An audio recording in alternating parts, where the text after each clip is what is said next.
අයිබෝවන් මම කල්පනා කළා අපේ ශ්‍රී ලංකාව පිළිබඳ අපේ ශ්‍රී ලංකාව ඉතිහාසය පිළිබඳ යම් අදහස් කීපයක් ඉදිරිපත් කරන්න. අපේ ඉතිහාසය දිහා බැලුවොත් ශ්‍රී ලංකාව දකුණු ආසියාවේ ඉන්දියන් සාගරයේ ආසන්නව පිහිටා තිබෙන දූපතක්. ඉතින් ඇත්තටම අපේ රට අපේ ශ්‍රී ලංකාව මානව හිමිකම් දිහා බැලුවොත් වසර 1,25,000ක් පමණ අතීතයකට දිව යනවා. අපි හිතන්නේ නැහැ අපිට ඉච්චර ඉතිහාසයක් තියෙයි කියලා. නමුත් ඉතිහාසඥයන් සොයාගෙන තියෙන්නේ මේ මානව අවශේෂ සොයාගෙන තියෙනවා වසර 1,25,000කට ඈත අතීතයකට. ඉතින් එහෙම බැලුවහම අපේ රටේ මොනතරම් වටිනා ඉතිහාසයක් සටහන් වෙලා දැක ගන්නට අදටත් බොහෝ නටමුන් තියෙනවද කියලා. ඉතින් අපි ඒ අතින් ඉතාමත්ම වටිනා අපේ රට ඉතාමත්ම වටිනා පැරණි ඓතිහාසික රටක්. ඉතින් ඒ වගේම අපි මේ පිළිබඳව හොඳ අවබෝධයක් ලබා ගන්න ඕන. අද වර්තමානයේ වෙන විට බොහෝ දෙනා අපේ ඉතිහාසය පිළිබඳ සොයා බලමින් ඒ පිළිබඳ තොරතුරු ඉදිරිපත් කරමින් සිටින අවස්ථාවල් අපිට දකින්නට ලැබෙනවා.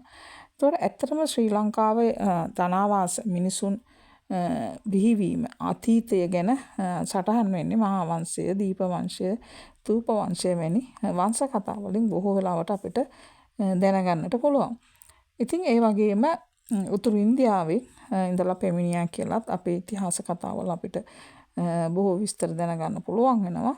ඉතින් ක්‍රිස්තු පූර්ව 6 වෙනි සියවසේ තමයි එහෙම ආරම්භයක් වුණා කියලා කියන්නේ. නමුත් ඊට පෙරත් අපේ රටේ බොහෝ ජනාවාස තිබුණු බවට අද වෙනකොට සාක්ෂි සොයාගෙන තියෙනවා.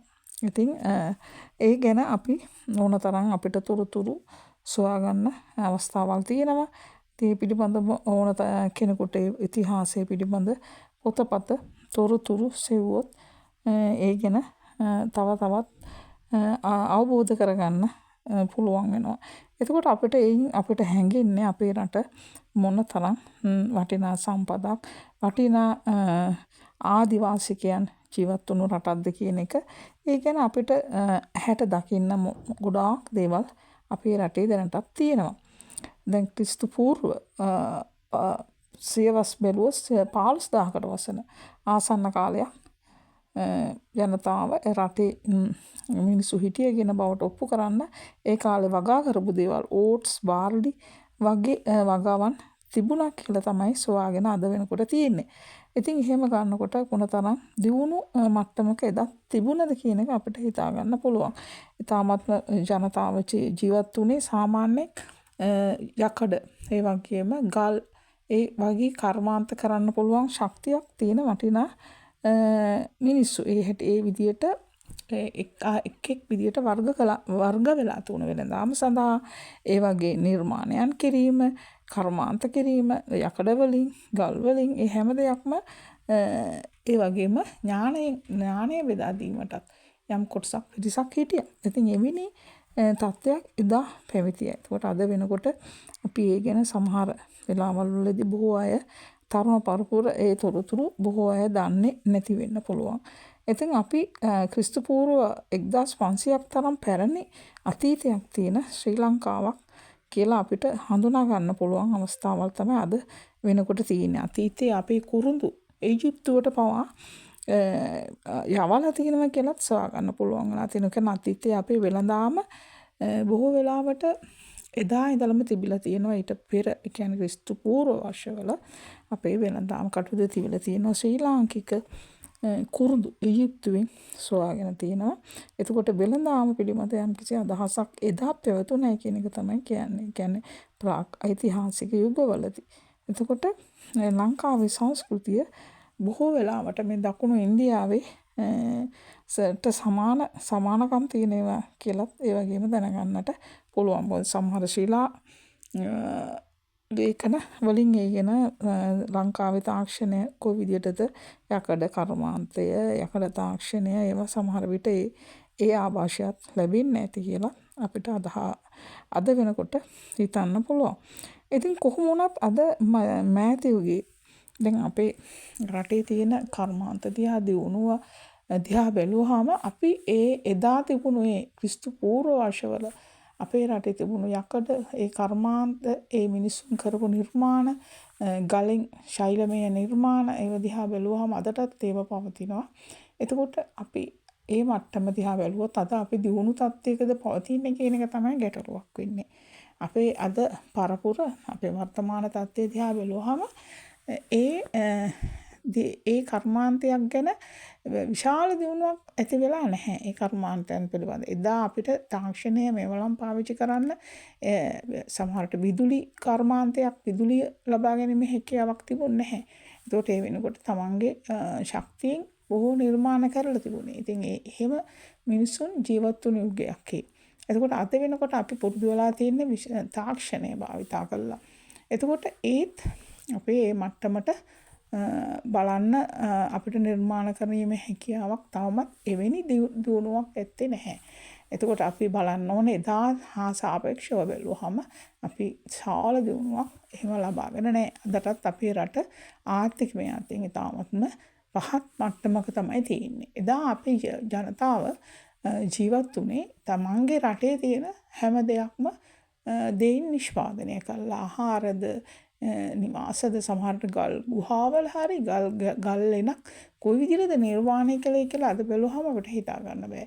ඒ ගල සකස් කරගෙන ඒකට සුදුසු ආසස්ථානයක් බවට පත් කරගෙන ස්වාමීන් වහන්සේලාට විතරක් නෙවෙයි සමහරට මිනිස්සුත් ඒවයි ජීවත් වුණා.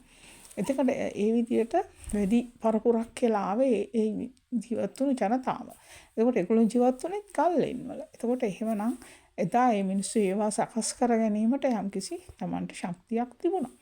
ඉතින් අපි අද වෙද්දී දියුණු වුණාට අපේ දියුණුව ඉතාමත්ම පහත් මට්ටමක තියෙනවා. ගොඩක් කලකට අපේ ශ්‍රී ලංකාවේ මුළු ලංකාවම පැතිරිලා තිබුණේ බුදුදහමින් මොනතරම් තරුණ පරපුරට දරුවන්ට ඒ සමාජයට මොනතරම් හික්මීමක් ලැබෙන්නේ නැද්ද? මොකද ඒ වෙද්දී අපිට හිතන්න තියෙන්නේ ඒ දහම තුලින් හැම කෙනෙක්ම එයින් යම්කිසි ආభాෂයක් ලබාගෙන ඒගොල්ලන් යම්කිසි සීලයක් ආරක්ෂා කරගෙන හොඳ ජීවිත ගත කරන්න ඇති කියලා.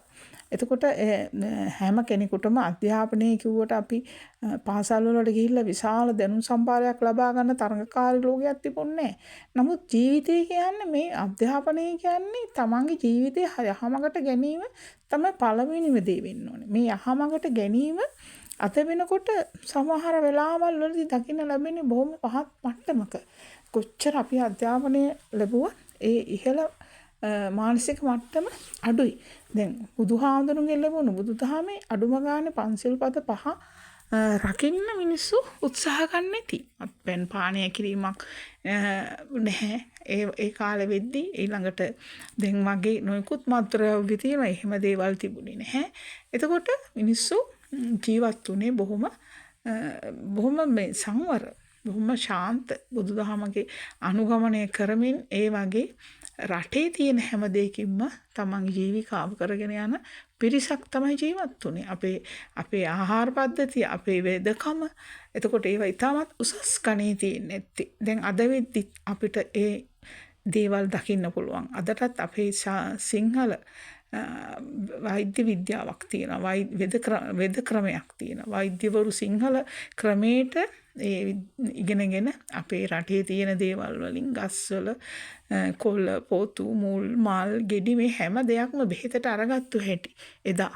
එතකොට ඒවෙන් තමයි මේ මිනිසුන් ලෙඩ රෝග සුවපත් කරගත්තේ. සමහරවිට කිසිම ආබාධයක් ඒ ගන්නා බෙහෙතෙන් ඇති වෙන්නේ නැහැ. මොකද එයින් හානියක් නොවන ස්වභාවික දේවල්. මනුස්ස ජීවිතයේ ස්වභාවිකව ලැබුණු දෙයක්. එතකොට ස්වභාවික දෙයකින්ම තමයි ඒට ඇති වෙන අවහිරතා එහෙම නැත්නම් රෝගාබාධ සත්‍යයන් දුරු කරන්න මේ බෙහෙත් පාවිච්චි කරේ. එතකොට වෙනත් ශරීරයට හානිදායක තත්ත්වයක් විස සහිත තත්ත්වයක් ඇති වෙන්නේ නැහැ. ඉතින් එදා ඒ දිනුව තියෙන්නේ නැත්තේ ඒකයි. ඒකට ඒගොල්ලන්ගේ මානසික සුවතා, ලෙඩ රෝග ආබාධ පීඩා දුරු වෙන ඒ වගේම හොඳ ආහාර පද්ධතියක් තිබුණා. ඒ වගේම මිනිස්සුන් සංවර බවක්, ඒ වගේම ආගම යම්කිසි ධර්මයකට අනුව ධර්මානුකූලව ජීවත් වෙන පිරිසක් ඉන්නේ ඉතින්.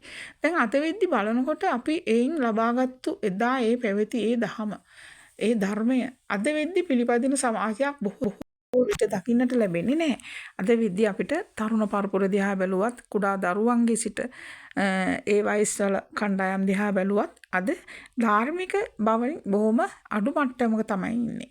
ඒ කියන්නේ අද තරඟකාරී ලෝකයකට තමයි අපි පිවිසලා තියෙන්නේ. ලෝකයේ දියුණු වෙමින් පවතින ලෝකයක් දිහා බැලුවාම දියුණු වුණු රටවල් දිහා බැලුවත් හාත්පසින්ම අපේ රටවල් අදට දියුණු වෙන තත්ත්වයක තමයි පවතින්නේ. නමුත් අපි පිරිහෙන පැත්තට තමයි ගමන් කරමින් යන්නේ. ඒ කියන්නේ අපේ තරුණ පරපුරවත් දරුවන්වත් ආගම තහම ඉහළ මට්ටමකට අරගෙන යන පාටක් පේන්නේ නැහැ. එයින් ජීවිතේ හොඳ මාර්ගයකට අරගෙන යන්න හොඳ මානසික තත්ත්වයක් එහෙම නැත්නම් ධාර්මික බවක් පේනෙන ප්‍රමාණය ඉතාමත්ම අඩුයි. දැන් අපි දියුණු රටක් දිහා බැලුවොත් දියුණු රටක් කියන්නේ ඒ රටේ සමාජයේ ජීවත් වෙන මිනිස්සුන් දියුණු මට්ටමක් තියෙන මානසිකව. ඒගොල්ලන්ගේ හැදියාව, ඒගොල්ලන්ගේ උසස් මනසක් තියෙන පුද්ගලයන් බවට පත් වෙලා තියෙනවා. ඒ නැතුව රටේ තියෙන නොයිකුත් මේ බාහිර දේවල් ගොඩනැගිලි ඒ වගේ උපකරණ හැම දෙයක්ම යන්ත්‍ර සූත්‍ර මේවයි දියුණුව පමණක් නෙමෙයි මිනිස්සුන්ගේ මනසේ දියුණුවක් තියෙන්න ඕනේ. අන්න එතන තමයි දියුණුව කියන්නේ. එතකොට අපේ රටේ අතීතයේ එහෙම තියෙන්නේ නැති. අපේ බුදුදහමත් වැළඳගත්තට පස්සේ අපේ මිනිස්සු ඊට කලින් පෙර සිටම අපේ යම්කිසි රටේ මිනිස්සු අතර පැවතුණු භාෂාවක්, ඒ වගේම යම්කිසි කර්මාන්ත ඒ ජීවත් වීම සඳහා තියෙන්නේ ඒවා අපිට අදටත් දකින්න තියෙන නිසා අපිට විශ්වාස කරන්න පුළුවන්.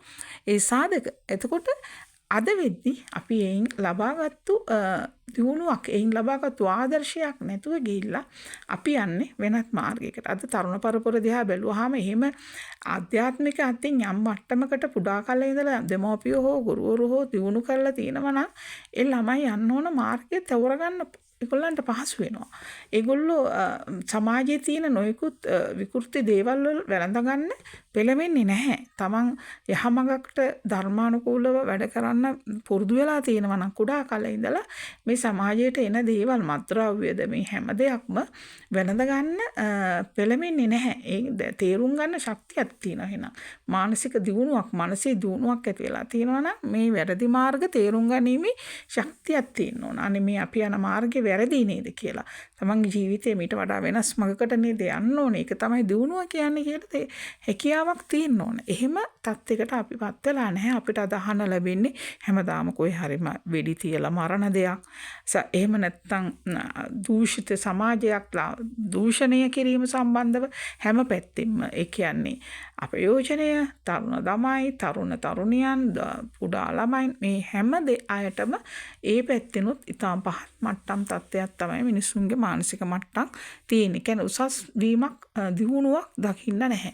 එතකොට ඇයි එහෙම වෙලා තියෙන්නේ? අපි ඒක නිකන් සාමාන්‍යකරණය වෙලා. මම දැන් ලෝකේ එහෙම රටවල් වල අපි කිව්වට එහෙම මේ විදියට මරා ගැනීම, වෙඩි තියා ගැනීම, එහෙම නැත්නම් වෙනත් විදියකට එහෙම දේවල් ගොඩාක් අහන්න ලැබෙන්නේ නැහැ.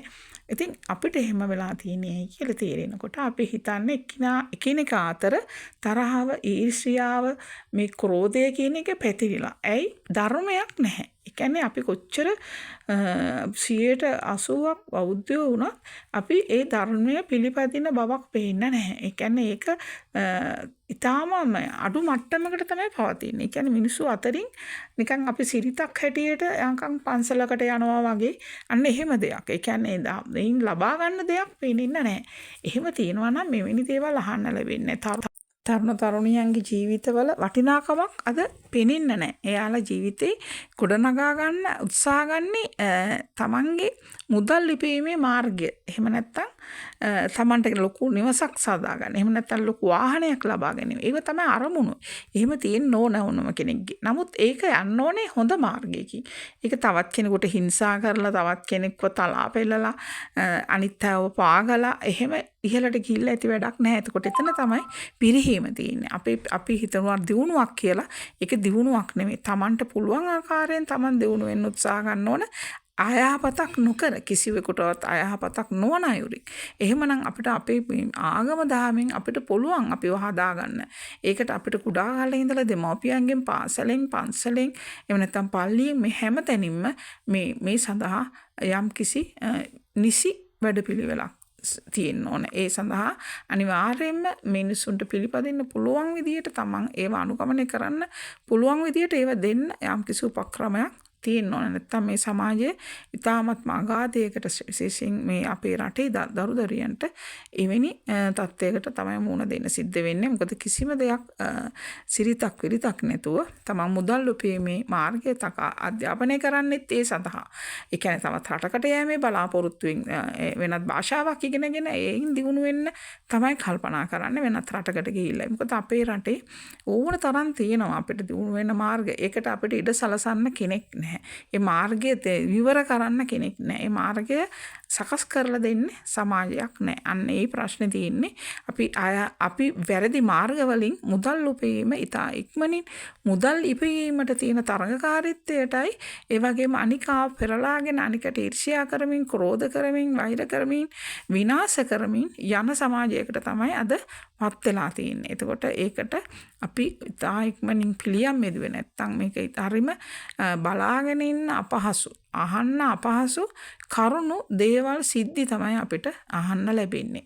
ඒක මුළු සමාජයේ පුරාම පැතිරිලා ඉක්මනින්ම යන බෝවන රෝගයක් වගේ. ඒ දවසින් දවස දිනින් දින එවැනි තත්ත්වයන් වලට අපිට අහන්න දකින්න ලැබෙනවා. හරිම ප්‍රෞඩ ඉතිහාසයක් තියෙන අපේ ශ්‍රී ලංකාව ජීවත් වෙන මිනිස්සු ඒ ගැනත් ඒ අතීතය ගැනත් හිතලා අපි වර්තමානයේ අපේ අතීතයෙන් ගොඩනගා ගන්න උත්සාහ ගන්නවා නම් තමයි හොඳ. ඒ ගැන අපි හැමෝම එකට එකතු වෙලා හිතලා මතලා කතා කරලා තම තමන් හෝ යම් කිසි මානසික උසස් මට්ටක මනස උසස් තැනකට ගේන්න උනන්දු වෙනවා නම් පෙළඹෙනවා නම් මීට වඩා ඉහළ තැනකට තමන්ගේ දරුවන් හදාගන්න පුළුවන් වෙන්නේ. නැත්තම් ඉදිරියටත් අපිට අහන්න ලැබෙන්නේ හැමදාමත් අර පහලට ඇද දමන ඉතාමත්ම භයානක සමාජයක ලකුණු තමයි ඉදිරියට අපිට හැමදාමත් අහන්න දකින්න ලැබෙන්නේ විශේෂයෙන් තරුණ පරපුර. එහෙනම් ඔබ සැමට බොහොමත් ස්තුතියි. ආයුබෝවන්.